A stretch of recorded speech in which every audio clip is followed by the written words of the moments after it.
Merci, Monsieur le Président. Monsieur le Président, chers collègues, mais que prend-il au Saint-Père? Quel vent souffle-t-il sur Rome? En janvier de cette année, le pape soutient l'excommunication de l'évêque négationniste Williamson qui disait manquer de preuves pour attester de l'existence de chambres à gaz durant la Seconde Guerre mondiale. En mars de cette année, Benoît XVI soutient l'excommunication de médecins ayant pratiqué un avortement thérapeutique sur une jeune fille de 9 ans. La pauvre avait subi les violences conjugales de son beau-père. N'était-ce pas assez ainsi? Le doute n'avait-il pas été assez semé? Peut-être non. Benoît XVI se rend en Afrique il y a quelques semaines. Des journalistes l'accompagnent pour une interview dans l'avion qui va le conduire sur le continent africain. Et naturellement, une des questions qui sera posée par les journalistes touche à la question de l'usage du préservatif. Le Benoît XVI connaissait les questions bien à l'avance. Il a eu largement le temps de réfléchir à la réponse qu'il donnerait, et on a beaucoup parlé de versions diverses sur ce qu'il a indiqué. J'ai ici la vraie version, celle qui est reprise par l'ensemble des sites sérieux d'information. Et là, ce que Benoît XVI a indiqué, c'est on ne peut pas résoudre ce fléau par la distribution de préservatifs. Au contraire, il augmente le problème. Pourtant, les Nations Unies, l'Union européenne, nos gouvernements sont tous d'accord. Le rapport, moi j'ai parlé de rapport, j'ai entendu beaucoup d'intervenants parler de journaux, d'un article d'un professeur, qui s'est arrivé ici comme une science. C'était un petit peu surprenant, mais le rapport, donc celui qui compte, le rapport sur l'épidémie mondiale de sida publié en 2008 par l'ONU, on ne parle pas du Guardian, de l'Ancet, c'est l'ONU. Je crois que c'est la Bible, elle fait référence. Et donc, qu'est-ce qui est écrit dans cette Bible scientifique?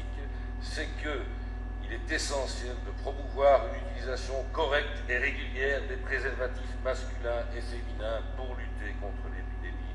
Alors, est-ce que Benoît XVI n'a pas lu ce rapport? Est-ce qu'un certain nombre de collègues ici n'ont pas lu le rapport? Eh bien, vraisemblablement non. Pourtant, vous avez le temps, le sida, il n'est pas neuf. Depuis 1981, il y a eu près de 30 millions de morts. On a cité d'autres chiffres. Il y en a 33 millions sur la planète aujourd'hui de personnes qui sont porteurs du sida. Ça fait quand même 3 fois la population de notre petit pays. Il y a aussi 2 millions d'enfants de moins de 15 ans qui sont touchés par le virus. Et près de 70% de ces malades vivent en Afrique. Nous l'avons bien compris pour ce qui concerne nos politiques de santé sur le plan de la coopération. Charles Michel a pu le confirmer, combien il était important pour la Belgique de lutter contre le sida en Afrique, et c'est pour cette raison, il a pu nous confirmer les chiffres, que 5 millions d'euros sont investis par la Belgique au Fonds des Nations Unies contre le sida, et que 35 millions d'euros sont investis dans divers programmes avec lesquels nous collaborons avec un certain nombre d'ONG afin de lutter contre les MST et le sida. Donc la Belgique, dans ce cadre-là, je crois, fait un effort important, et c'est peut-être finalement ce qui a produit une réaction aussi vive de Carole De Gucht, notre ministre des Affaires étrangères, et de Charles Michel, quand on a entendu les propos tenus par le pape. Ils considéraient tous deux que c'était encore plus grave de tenir ce type de propos dès lors qu'il se situait dans le cadre d'un voyage en Afrique. Mais les thèses de Benoît XVI mettant le préservatif à l'index à l'heure du sida n'ont-ils pas également un impact dans le monde et même en Europe? Comment réagissent finalement le 1,4 milliard de catholiques dans le monde, les plus de 200 millions de catholiques européens, quand ils entendent des obligations morales qu'on dicte ainsi à leurs convictions religieuses? Comment réagissent-ils aussi quand ils voient les positions d'autres religions? Et on a beaucoup parlé ici des autres religions. Eh bien, il y a certaines branches de l'islam, Daïd Boubaker, le recteur de la Grande Mosquée de Paris, qui nous dit « Pour éviter la maladie, tous les moyens sont bons ». Ou encore les grands rabbins qui nous disent « Lorsqu'il y a un risque mortel, tous les moyens sont bons pour se protéger ». Et donc, pour une part de ces catholiques, quand ils entendent aussi les autres religions s'exprimer ainsi, ils doivent sans doute être traversés par le doute. Et donc, ça c'est à l'échelle du monde, à l'échelle de l'Europe, mais à l'échelle nationale. Et je pense que ça pose aussi un certain nombre de problèmes, ces propos du pape, quand on entend depuis 2 ans les thèses de Monseigneur Léonard qui parle de l'inefficacité du préservatif, ou d'un petit curé dans ma région qui, dans le cadre des cours de catéchisme, indique aux jeunes, si tu veux vivre ta foi de manière harmonieuse, tu ne mettras pas de préservatif dans ta vie sexuelle. Donc voilà, et pourtant le sida en Belgique, ça existe aussi. Hein. On a beaucoup parlé d'Afrique, mais c'est 1000 nouveaux cas qui sont diagnostiqués tous les jours, 1000 nouveaux cas tous les ans depuis plusieurs années. En 1997, on n'en était qu'à 698 cas diagnostiqués. À ordre de comparaison, c'est quand même utile également de le savoir. Et c'est dans ce cadre-là que la ministre de la Santé, Laurette Donkelings, a bien fait de réagir aussi rapidement. Et c'est sans doute aussi pour ça que Monseigneur Danel déclara récemment que Benoît XVI n'aurait pas dû tenir de tels propos. C'est sans doute pour ça aussi que le secrétaire général du syndicat chrétien réagit plus fermement encore. Merci à ces catholiques de Belgique pour leur sens de responsabilité. Merci à tous ces catholiques qui ont soutenu notre proposition de résolution. Il y en a beaucoup. Mais nous ne devons pas, naturellement, nous limiter à réagir. Se scandaliser dans notre coin n'est pas suffisant, il nous fallait agir. C'est dans ce sens que la proposition de résolution que nous avons déposée demande au gouvernement de réagir officiellement et par voie diplomatique auprès du Saint-Siège via notre ambassadeur et faire connaître avec fermeté le désaccord belge auprès du Saint-Siège sur les propos tenus par Benoît XVI sur le préservatif. C'est une démarche neuve, inusitée, démarche qui verrait la Belgique être le premier pays à agir de la sorte parmi l'ensemble des 170 États représentés auprès du Saint-Siège. Et donc, au MR, avec Xavier Basselon, on était tout de même un peu circonspect.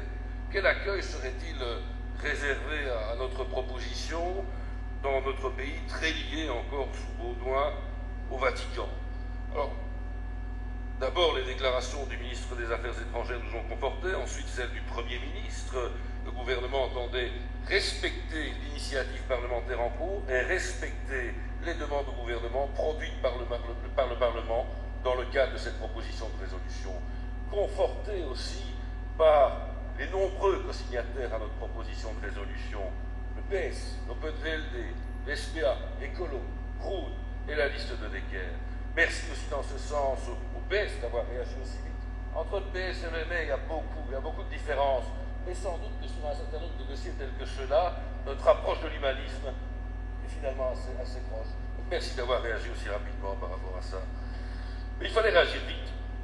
Il fallait l'urgence. Il fallait qu'on demande l'urgence au sein de ce gouvernement, parce que ce n'était pas utile de réagir après Pâques, à Toussaint, ou à Noël.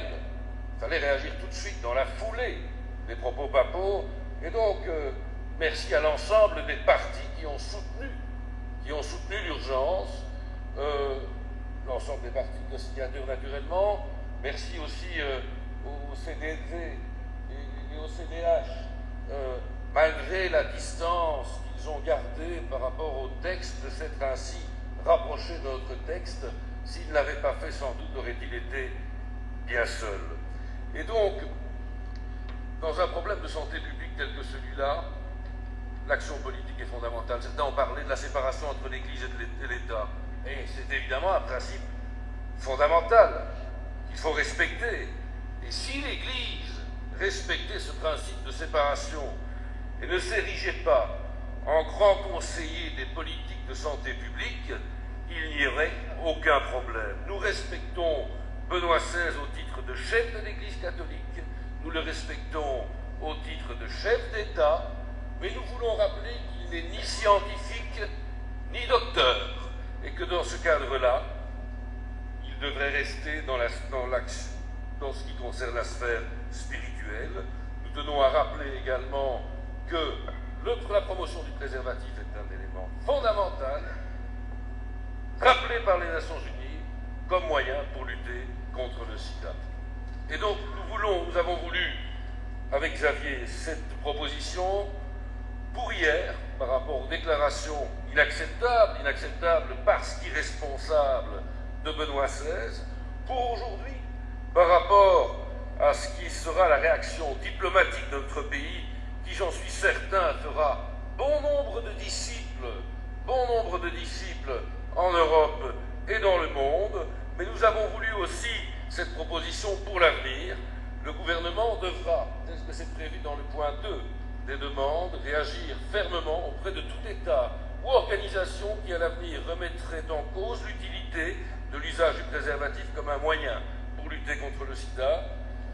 Chers collègues, pour conclure, je crois que ce type de propos n'est plus admissible, n'est plus intouchable. L'heure est à l'introspection pour Benoît XVI, c'est la Belgique qui le dit.